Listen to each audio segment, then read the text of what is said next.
Hey everyone, it's Will here from Singletrack magazine and singletrackworld.com, and welcome to my good friend Ben's workshop, who's kindly let me jump in here with this bike to do a bit of a video Q&A with you guys. So this is the first time that I've done live video on YouTube, but I'd be keen for, if you're tuning in and watching, to ask me whatever questions you've got about this bike. Perhaps you've got some questions about the setup of the bike.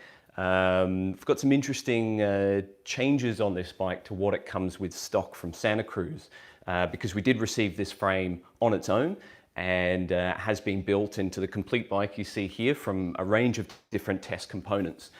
So if you've got any questions about how we've built this up and why we've decided to build it up this way, drop them in the comment section below. This is live, so I can answer those questions, or I can do my best to answer those questions for you. So let me know where in the world you're watching from. Drop that in the comment section below. We love to know where Singletrack followers are and what you're up to as well. So by all means, join in the party. I'm here hanging out. I've got plenty of time up my sleeve. So let me know what you want to know about this bike. Yeah, why don't you tell me where you're watching from?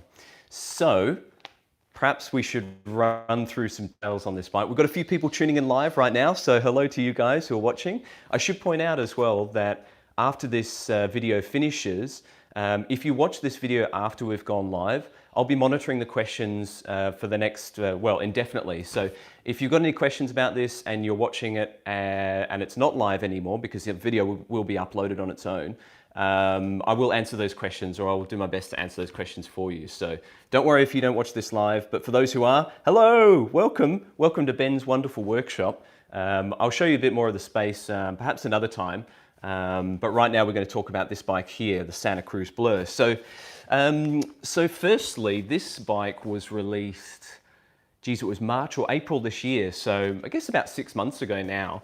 The Blur is, of course, a really, well, I mean, it's synonymous with Santa Cruz, isn't it? It's one of the keystone models from Santa Cruz that they've produced over the years.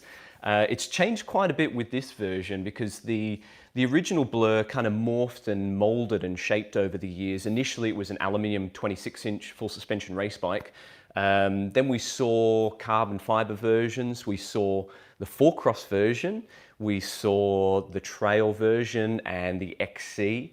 And there was a Blur long travel, wasn't there? Blur LT as well. So there's been quite a few different versions of this bike, but once 29-inch wheels and 27.5-inch wheels started to really take off, the Blur kind of disappeared. So this is probably about 10 years ago or so now. Well, not quite that much, sorry, probably about 7 or 8 years ago. The Tallboy came out from Santa Cruz, and that kind of filled the gap in the Santa Cruz lineup for a short travel 29-inch cross-country race bike. And as 29ers got more popular, that left less people wanting the smaller wheel Blur with 26-inch wheels. So it kind of disappeared. This year, Santa Cruz brought it back. So I was very lucky enough to go to the launch in California for this new bike. Santa Cruz released the new Blur and also the Highball, and they brought it back with a vengeance. This is a pretty incredible bike, to be perfectly honest. I've been riding it for a couple of months, and so far I've been really, really impressed with how it rides. Compared to previous versions, the Blur has gone back to its cross-country racing roots. So this is a purebred cross-country race bike. It's 100mm travel on the rear, VPP suspension design on the back, lightweight carbon fiber frame. That's full carbon front end and swing arm as well. And it's designed as a cross-country race bike. So the Highball being the hardtail race bike in the Santa Cruz lineup, the Blur being the full suspension equivalent. So perhaps for racing more technical courses, for doing marathon racing, endurance racing, or for people who just want a fun, lightweight cross-country bike. Now, I've just seen, I've got some thumbs up here, so people who are tuning in live, welcome. Thanks for tuning in. My name's Will from Singletrack, and we're doing a Q&A on this bike here, the Santa Cruz Blur. So if you're watching and you're enjoying the video so far, give us a thumbs up. And if you've got any questions for me about this bike and the build that we've got on here, just drop them in the comment section below. I'll be able to hopefully answer them for you. I've got them on my little iPhone screen here. So just let me know what questions you've got about this bike. Oh, we've got Paul J. Hi from Australia. Hello, Paul. Thanks for tuning in and thanks for the comment. Getting out on the bike today? Let me know if you're going for a ride. I'm hopefully going to get out riding this afternoon. The sun is shining and the trails are nice and dry and rocky and dusty, so I'll be getting out myself. But let me know whereabouts in the world you're going to be going for a bike ride. I'd love to know. So back to the Blur. This particular bike we received it as a frame set. So, oh, we've got hi from Crete. Hello. Thanks for tuning in. That's a long way away from Australia.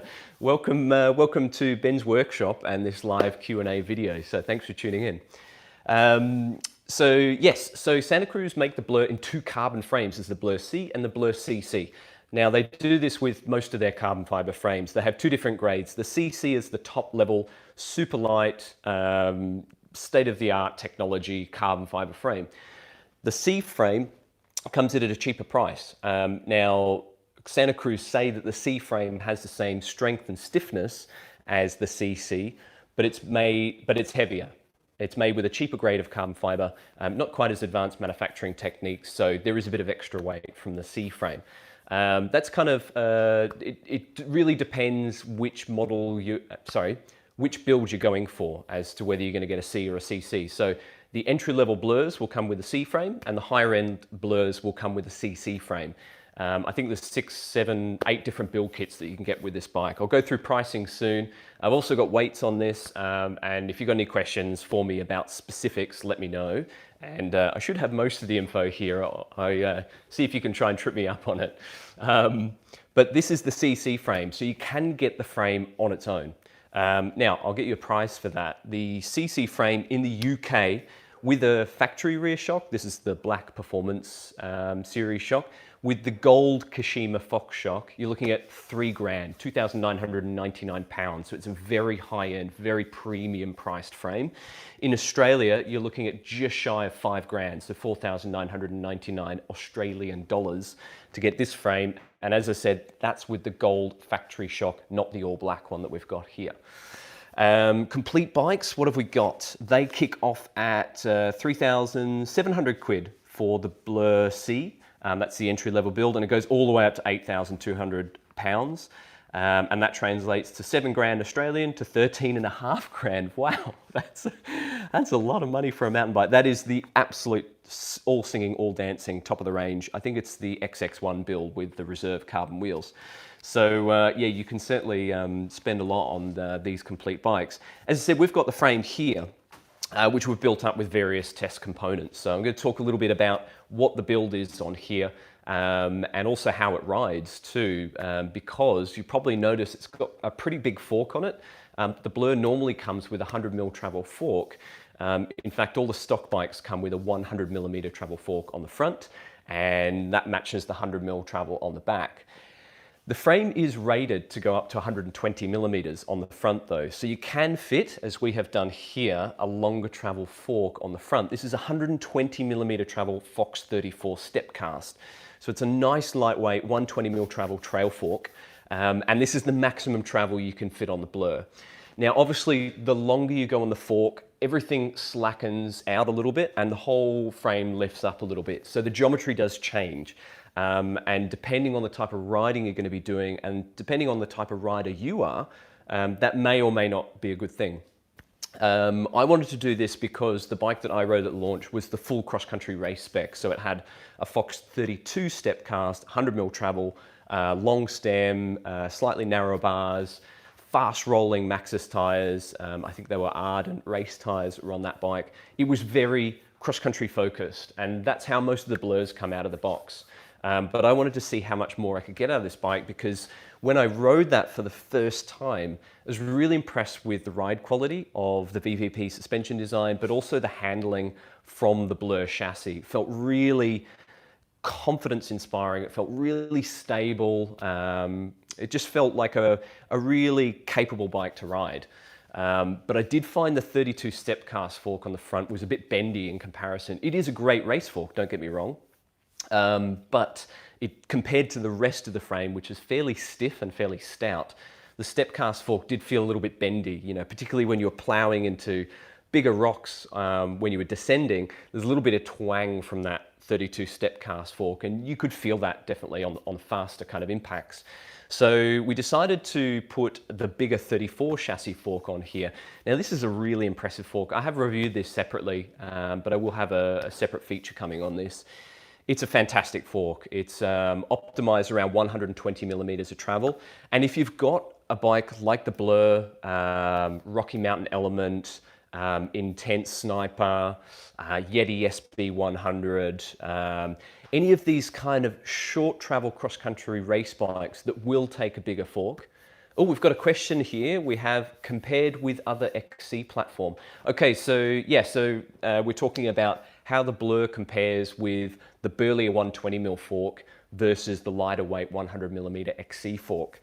In short, the change to the ride quality is pretty pronounced. It kind of turns the Blur from a cross-country race bike into what I feel is a very fast trail bike. It's very whippy, it's very efficient, it retains that kind of pert pedaling platform that you get from the VPP suspension design.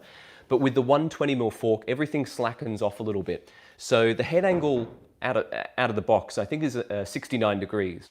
With the extra 20mm of travel on the front, I haven't measured it yet, but it's roughly a degree slacker. So you're looking about 68 degrees that this head angle kicks back to. You'll also notice that the seat angle will get a little bit slacker as well, because the whole bike is lifting up and it's pivoting around the rear wheel.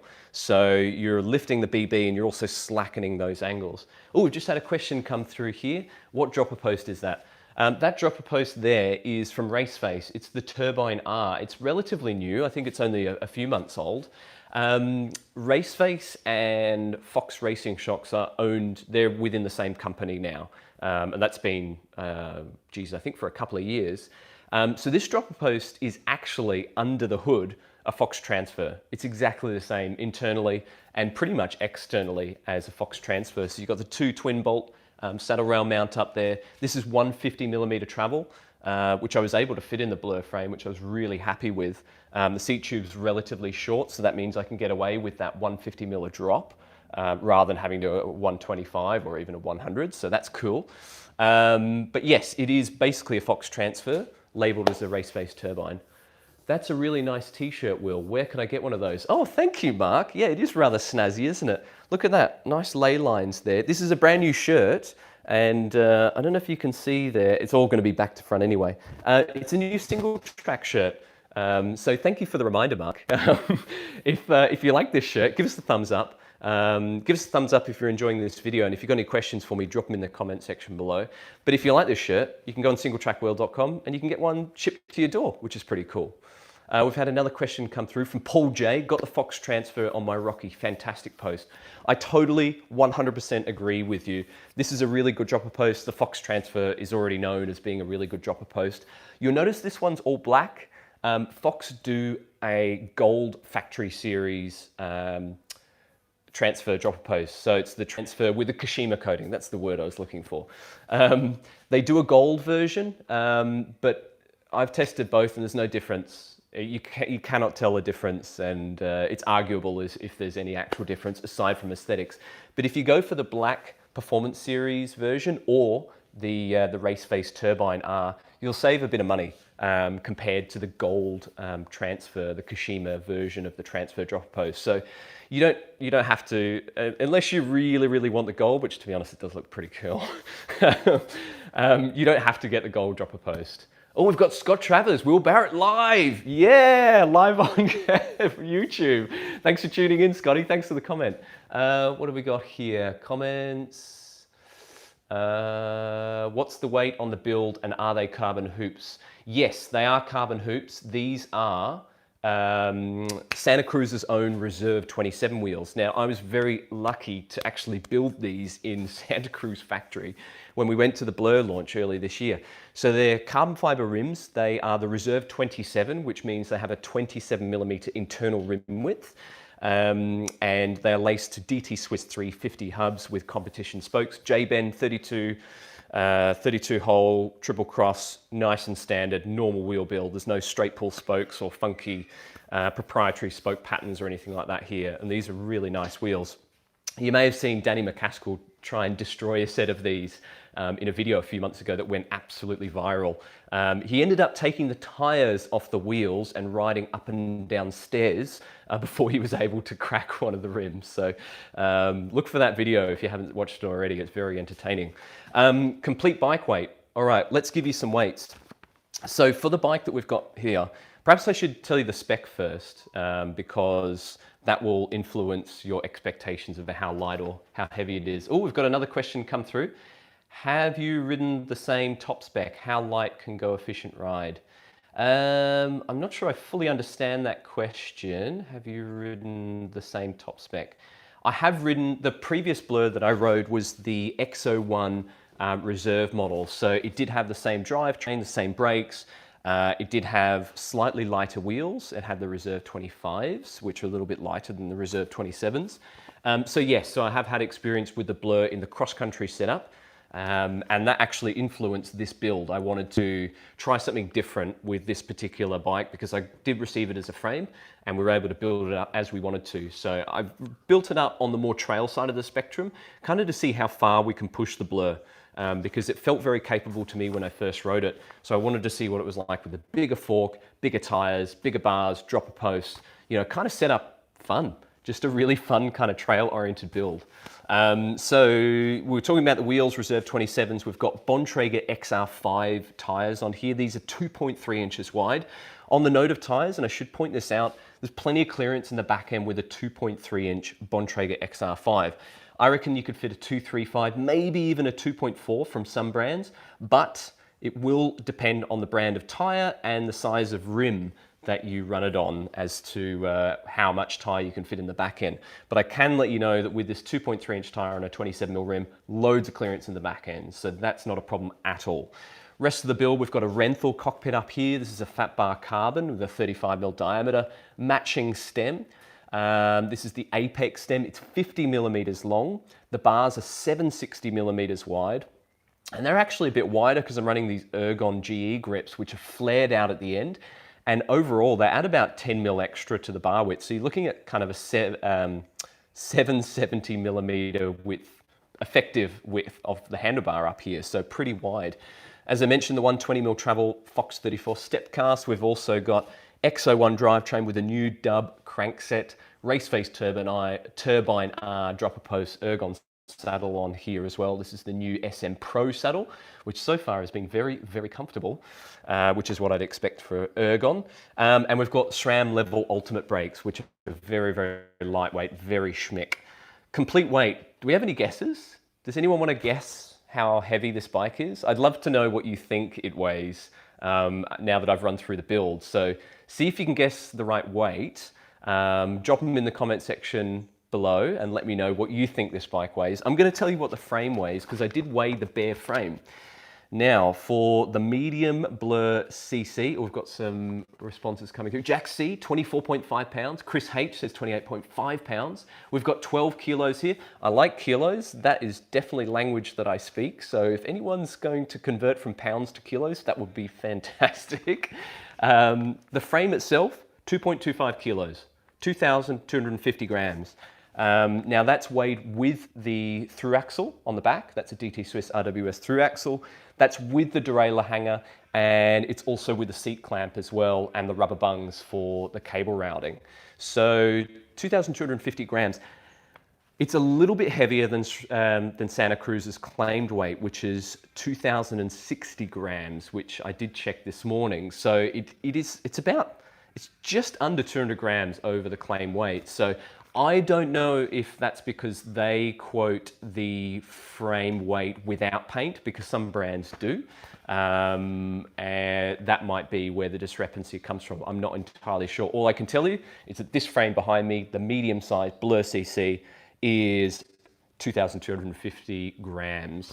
All right, we've got another Jack C. Thank you very much for converting. 11.2 kilos. Excellent guess. Have we got any more guesses for this complete bike weight? And if you like the look of this bike, why don't you give us a thumbs up? 16 kilos, Susie B. Come on, does this look like 16 kilos? No, get off the grass, seriously? Come on, serious guesses now. See if you can guess what this is. I'm gonna tell you just shortly. But yes, if you are tuning in, by all means, this is live on YouTube, so give us a thumbs up if you're enjoying this video. Give us a thumbs up if you like this bike, and tell me if what you think, if you like it or if you don't like it, because the color is fairly polarizing. I could admit that. 27 pounds. That's what, is that like 12.5 kilos? We've got 11.8 kilos from, that was from Carl, 11.8 kilos. We've got 125,000 milligrams from Chris H. That is a fantastic guess. All right, you want to know how much it weighs? It's 11.64 kilograms. That's for the complete bike as you see it here, without pedals, so subtracting pedals. We've had another guest come through. That's Jeef P, who said 10.6 kilos. It's a bit heavier than that, 11.64 kilos. So bear in mind that we have the bigger Fox 34 on the front. Chris H gives a thumbs up. Yes, get in. Bear in mind that we have the bigger 34 fork on the front. We've got pretty knobbly tires on here. These are about 900 grams each, the Bontrager XR5, so they are not lightweight. If you wanted race tires, you put on something that was around 600, 650 grams, something much, much lighter.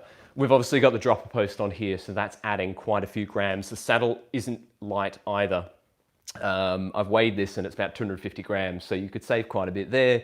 Bar and stem, yeah, you could save some there too. So I reckon you could easily get this down to around 10 kilos or sub 10 kilos if you were building it to be a lightweight cross-country race bike. We haven't done that though, or I haven't done that. I built this to be more of a trail bike, so with the bigger fork, with the chunkier tires, dropper post and so on. I'll go through some, Trek Bontrager fan. Yes, it appears that Ben does like Trek and Bontrager merchandise. There's a Trek Singletrack up here. Can you guys see that? That's actually a very, very old frame, a 990, very cool. There's lots of really cool memorabilia in here. So maybe we should do a video at some point. I can show you a bit more of Ben's workshop. So let me know if you want to see a bit more of that. Right, so back to this guy here. A couple of features that I really like on this bike. Threaded bottom bracket. Fantastic. Really, really pleased with that. Oh, we've got another comment come through. Got demo day coming up next Saturday. Looking forward to try it. AJ Adventures, excellent. Yeah, let me know what you think about it. I've got a few friends of mine who are racing on the Blur at the moment. They're quite big fans of it, but always good to hear what everyone else thinks of this bike. So yeah, tell me what you think once you've had a chance to ride on it. It'd be interesting to see how it's built up as well. So features on this bike. Oh, one feature I didn't like. Oh, Mark Alker said my first bike was a Trek 930 single track. No way. There you go. So similar vintage up here. That's pretty impressive. That's doesn't show how old you are at all, Mark. One thing I did want to talk about, so I'm just looking at my list down here, internal cable routing on this bike. So I did a live video when we first built this, and it took about 3 hours. It was literally a 3-hour video that we did live in the Singletrack workshop. And probably about half of that was spent trying to do the cable routing. How long did it take in the end? Oh, we've got someone here who saw that original video. You know what? It was actually really quick once I knew what I was doing. There are a couple of sections, so we'll just talk about the rear derailleur hanger. I've got a ha-ha up there. Yeah, thanks. Yeah, it was hilarious for me doing a live video when when I couldn't cable route this stupid frame. So there's a section of internal down the down tube, and we've also got a section through the upper seat stay as well. For both of those sections, you get in the box a type of foam tube, and that tube goes around the cable. And the idea is it's to stop the cable from tapping and making noise inside the frame, and inside the down tube. Great idea, but it is a total pain in the ass to fit. It takes a bit of practice, and fortunately I had a bit of practice on this because I did re-cable it again to make sure the cables are spot on. But getting the cable through the head tube down to the bottom of the down tube here, the Park Tools internal routing kit makes that so easy. So you have that blue wire with a threaded end on it and the magnetic end, and you drag the magnetic end through with a big magnet, and that draws the cable through. You can thread it into the gear cable and then drag it through. So that's actually quite easy. With the seat stay, this was the part that caused me the most grief when I was doing that live video. And it's because you can't use that blue internal routing kit with the seat stay. That's because the port down the bottom here, you can't really see that in too much detail, but it's shaped in such a way, it's curved, and it means the end of the Park Tool IR kit, it won't fit through. It just won't happen. What you need to do is do it the old-fashioned way. So you just poke the gear cable in from the derailleur end, thread it through, and then with a pick and a light, shine it up there, see the cable, and draw it through. And it's actually quite easy to do. It sounds like a total pain in the ass, but it wasn't too bad. So once you get that through, then you can draw the cable up through the down tube as well. Once you get that up there, then you put the foam tube around and you squish it down into the down tube. Takes a bit of practice. I can encourage, if you're going to do it yourself, you will need a bit of patience. But now I've done it a couple of times, it's actually pretty easy. And to be honest, unless you're building this up as a frame only, your mechanic where you buy the bike from will have done all this for you. So it's kind of a moot point. But yes, initially a total pain in the ass. But now that I've done it a couple of times, the internal routing is actually quite easy to do. And here's another big thumbs up for Santa Cruz, as well as the threaded bottom bracket. We have fully external brake routing. So the brake line runs on the top of the down tube and underneath the seat stay on the swing arm. So the hydraulic disc brake hose is fully, you don't have to cut that, you don't have to thread it through anything. Thank you, Santa Cruz. Let's see more of that, please. Gear cables are pretty straightforward and dropper post cables. Hydraulic brake lines, having to cut those and push them through a frame and having oil go everywhere is, we could do without that. So if any other manufacturers are watching now, please, let's keep disc brake lines on the outside of the frame. I would be very up for that. Right, anyone tuning in now? We've got 28 people watching live. Hello to everyone who's watching live. Thanks for tuning in. And we've got a few thumbs up there. So if you're enjoying this video, let me know. If you've got any questions for me or comments, this is all live, so I can answer those questions for you. And or if you've got any critical feedback, you know, we're always open to constructive criticism for sure. Right, the next thing I want to talk about this bike, we were talking about the fork before, the 120mm travel fork. I'm also doing some offset testing on this bike. So this fork is available. This is the 29er version of the Fox 34 Stepcast. You can get this in 44mm offset and 51mm offset. Now 51 is generally the standard offset for a 29er fork. But the last couple of years, there's been a bit of a push with shorter offsets to basically bring the offset in, increase the trail or mechanical trail of the front end steering to create more stability. Now, Santa Cruz did design the Blur around a 44mm fork offset. They did primarily design it around a 100mm travel fork, and that was the bike that I rode at the launch, and I found the steering to be fantastic. It was more the skinny fork that I found was more of an issue when trying to push that bike to its limits. Now we've got the 120mm travel fork on there. There's two different schools of thought with offset. Because with the 120mm travel fork, we're slackening off the head angle to about 68 degrees, roughly. So the front end is becoming slacker and it is becoming taller as well with the bigger fork on there. That is going to slow down the steering. Slacker head angle, you increase trail, that's just how it happens.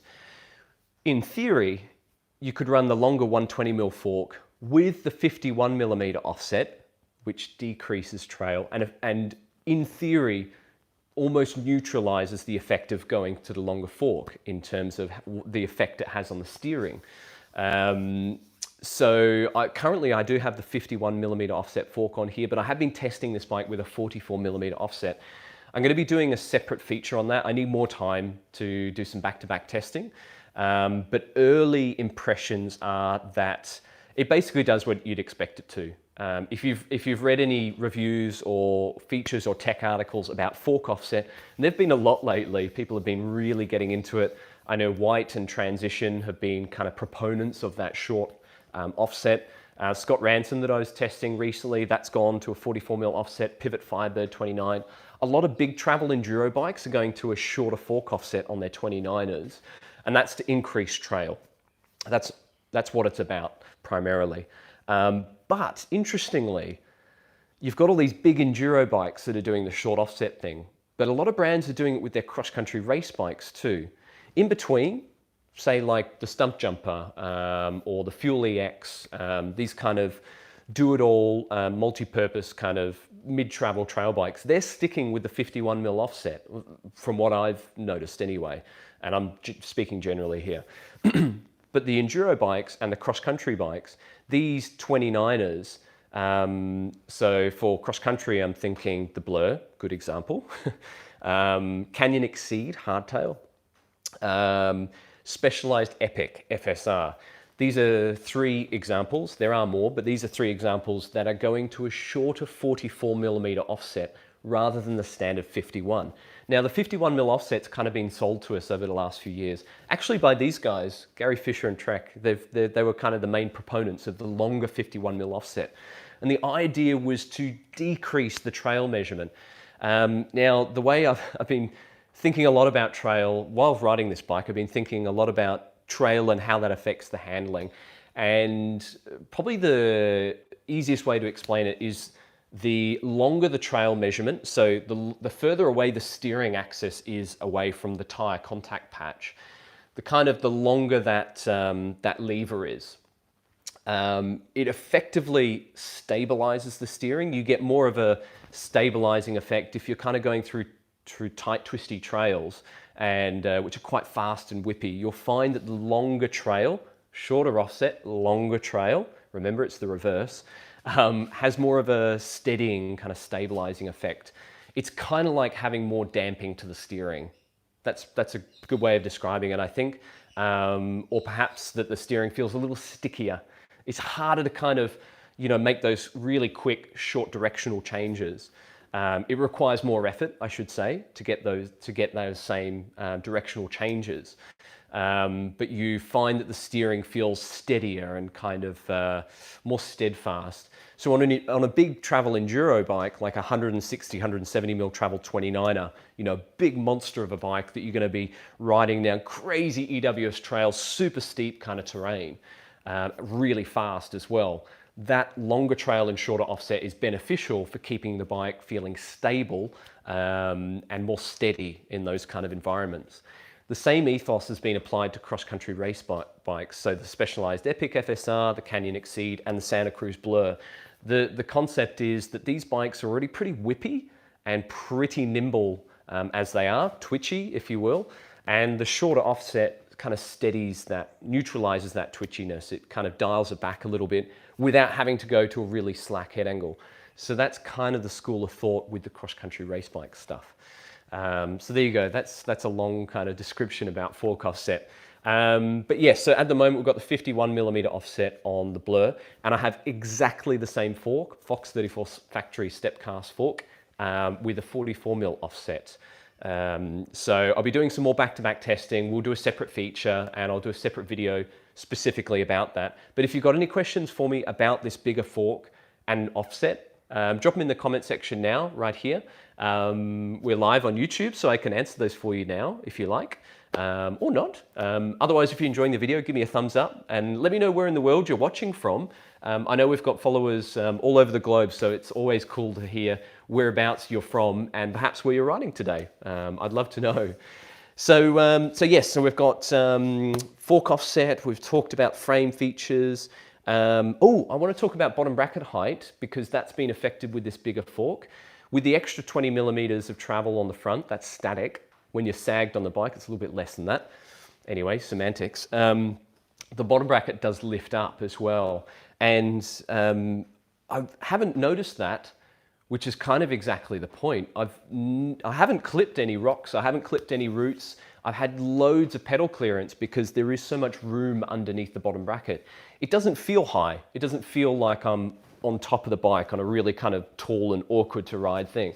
It feels normal, but I have noticed that in really rocky terrain and around Bendigo where I live, a lot of the climbs are really technical and they're full of kind of slabby rocks and baby head size kind of boulders and stuff. And I'm just yet to kind of clip a pedal and stall, which I would sort of normally expect on other cross-country bikes. Scott Spark, for example, is a really cracking cross-country bike, but it is a bit low in the BB, and that was a bike that I did find I was clipping a little bit more than usual, perhaps. But with this Blur, with the 120mm travel fork, which has kind of lifted everything off the ground a bit, loads of clearance, and for cross-country riding and cross-country racing, that's a really good thing. Oh, we've had a question come through. Did you ride the new BMC 4-stroke comparison modern geometry? No, I have not. That's a pretty new bike, but they are available in Australia, so I might be able to get my hands on one to test because they do look really good. As you've said, the modern geometry on there is a really interesting thing, which is filtering through to kind of cross-country race bikes. So the kind of long and slack and low type geometry ethos we've seen across mostly trail and enduro bikes, and of course downhill is kind of where that's come from. But it's filtering through to cross-country bikes like this guy here. It's probably a good excuse to talk about the geometry on this bike because it is pretty modern, I think, for a race bike. With the 100mm travel fork, it's 69 head angle, which, as we said, kicks out to about 68 roughly. I will check that for you. So 68 with the bigger fork on there, and we're talking a 74-degree seat angle, which is also slacker with the bigger fork on there, but I have pushed the seat forward just to steepen the effective seat angle. Reach, this is the medium-sized frame, and the reach is 440mm, which for a cross-country race bike is, I wouldn't say it's extraordinarily long, but it is long. Most tend to be around that 420, 430 mark for a medium-sized cross-country race bike. In fact, the new Canyon Neuron CF, which came out a couple of days ago, that's a 130mm travel trail bike, so much bigger travel than this, and that's a 433mm reach. So this is even longer than that, and that means your front center is quite long. That's the distance from the BB to the front hub. That distance there is quite long, especially with the bigger fork and the slacker head angle. And that's all about improving stability. So at speed, on descents, in rough terrain, it's all about steadying the bike with that nice long wheelbase. Santa Cruz have kept the back end pretty short. It's 432mm, which I think is exactly right for this bike anyway. It's going shorter than that will give you a more crisp kind of steering, more kind of intuitive handling as well. The shorter the back end is, generally the more nimble you'll find a bike will steer. But there is a trade-off, and that's generally kind of high-speed stability. You find that the shorter back end will skip around a bit more, but also climbing traction and climbing efficiency as well. The shorter the back end is there, the easier it is to kind of pivot and lift up the front wheel. So you're pivoting on the back wheel. Because that lever is shorter, it's kind of easier to do. So with a shorter back end, you might be more likely to skip out and slide out the rear tire. The longer the back end, you know, if we extended this way out, you find climbing tends to be really good because you've got a much more stable back end that keeps the front wheel planted. So 432mm, which I think is a good number for this bike. It's a good mixture of that kind of climbing traction and climbing efficiency, whilst also keeping the bike agile too. I mentioned here cockpit setup. I should probably touch on that briefly. This is a 50mm long stem and 760mm wide bars, and that combination with the longer travel fork on there, it gives this bike a load of stability and a load of brawn on the front. So when you're on the hangers and you're descending, with this nice plush 120mm travel fork on the front, it doesn't feel like a cross-country race bike. It doesn't feel like you're on a 2 kilo carbon fiber 100mm travel race bike, you know. And this is a bike that people are racing in cross-country races, XCO, cross-country marathon, 6, 12-hour, 24-hour enduros, that kind of thing. But it doesn't feel like that with this kind of burly setup. It feels like a trail bike. It feels like a fast trail bike. And that's kind of what I wanted to get out of it. And I've so far been really impressed with the result of this kind of spec choice on here. The dropper post, if you don't have one on your cross-country bike and you can fit one, I cannot recommend it enough. Yes, it will add weight. And if you're really sensitive about grams, then you'll probably just want a carbon rigid post. I completely get that. But the difference this has on your riding, I think it makes a big difference. And especially on a cross-country bike, it's more noticeable than it is on a bigger travel bike because you've got less suspension on this bike. compared to say a 140, 150 mil travel trail bike. So your arms and your legs are your extra suspension. And if you can get the saddle out of the way, you can bend your knees, you can get down low, you can bend your elbows, and all of a sudden you've got your whole body to move around on the bike and absorb bigger hits and impacts. So I think you can get away with a lot more with the dropper post on here. So that is recommended for sure. But yeah, I'm going to be doing a bit more of a feature about this bike in its current setup.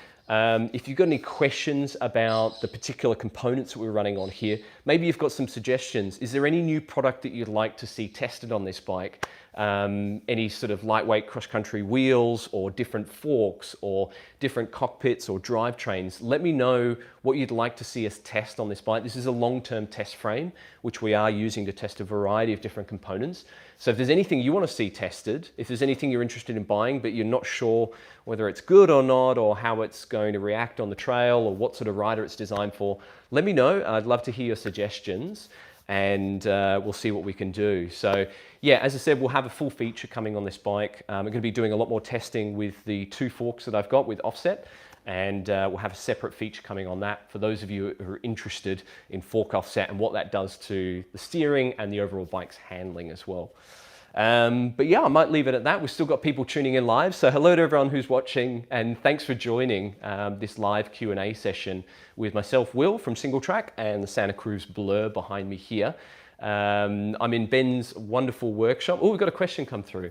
I have the Blur XLR kit. What do you think about the lockout, all or nothing? This is my first bike with lockout. That's a really, really good question. Let's have a look here.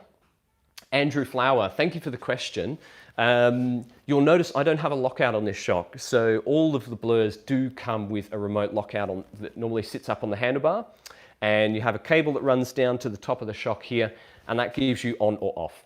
So it's for cross-country racing, and for those who are worried about efficiency, that remote lockout is fantastic. It gives you a really firm platform. So you just flick that button out of the saddle hammer, and you've got basically a rigid bike. You know, so for fire road sections, for flat climbs, for flat roads, bitumen, anything where you don't need that suspension, using that lockout is great. And I think that's a really good tool for cross-country racers or endurance and marathon racers. That's a really good tool.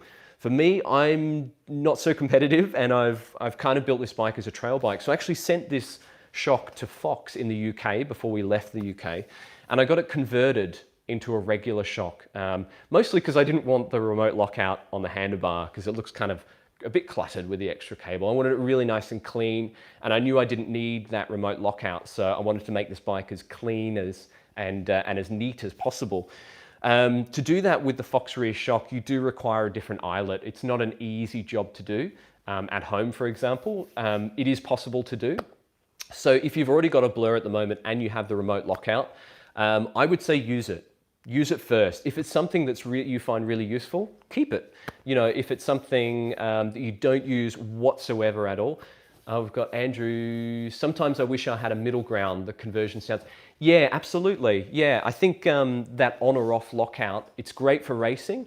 But I think if you're more trail riding, you know, if you're doing less competitive riding, if you're out with your mates for a long weekend of trail riding somewhere, there are sections where perhaps smooth uphill climbs, where you don't want it fully locked out because there are still bumps coming your way, but you want a little bit firmer because you want to sit higher, you want to get forward on the bike, you want the whole thing to lift up a little bit. You don't want it sagging into the travel and kind of bogging you down.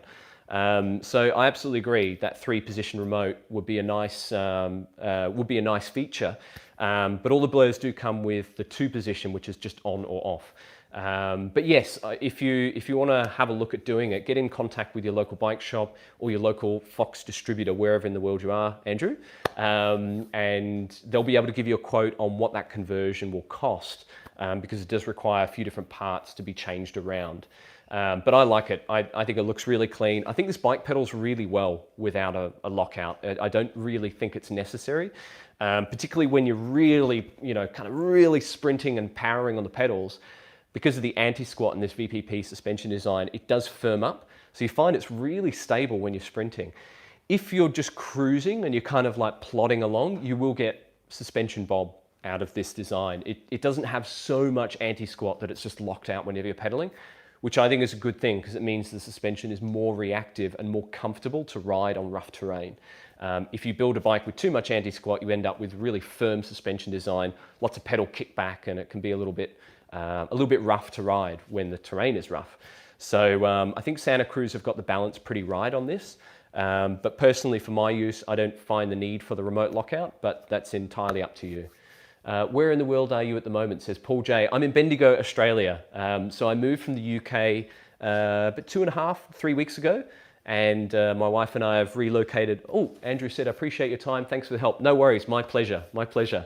Thanks for the question as well. Really appreciate you guys tuning in and asking questions about this bike. So yes, we relocated about 3 weeks ago. We're here in Australia, in Bendigo, which is a couple hours north of Melbourne, for those of you who aren't familiar with Australian geography. And yes, we'll be here indefinitely. I'll be working for Singletrack remotely, so you'll be seeing many more videos like this, hopefully in Ben's wonderful workshop, which I think you'll agree is a pretty cool space, or what you can see at the moment anyway. I'll show you the rest of it later. So yes, we'll be testing bikes here in Australia, and I'll be doing videos and all sorts of good stuff. So if you don't already follow us on YouTube, make sure you subscribe to our channel now. Jump on Facebook, we're always doing live videos there, and also on Instagram too. You can see stories and live videos from out on the trail. We've got plenty of places around Victoria that I'm eager to explore that have opened up in the last couple of years while I've been away in the UK. So we'll have plenty coming from those in the near future. So I'm probably going to wrap that up. That's 45 minutes worth of live video, so I need to go drink some water. Thank you so much for tuning in, guys. I really appreciate it. Thanks for all the feedback and the thumbs up. Thanks for the questions. And if you like the Q&A video, if you'd like to see more live videos on YouTube, let me know in the comment section below. And also, if you're watching this after we've finished the live stream, then still send me your questions, because I'll be on our YouTube channel and I get notifications every time there's a question on any of our videos. So let me know what questions you've got and I'll do my best to answer them for you. And if you've got any feedback about this build, I'd love to hear what you think. So please drop them in the comment section below and we'll check them out. And I shall see you guys next time. So now I'm just going to work out how to end this video, and that could take a while. All right. John Wills, nice one, Will, very informative. Thanks, John. Thanks for watching all the way from the UK. Well, yes, hello, and thanks for tuning in. And same to everyone. Thank you very much. All right, I'm going to head off. I'll see you guys next time. Tooroo.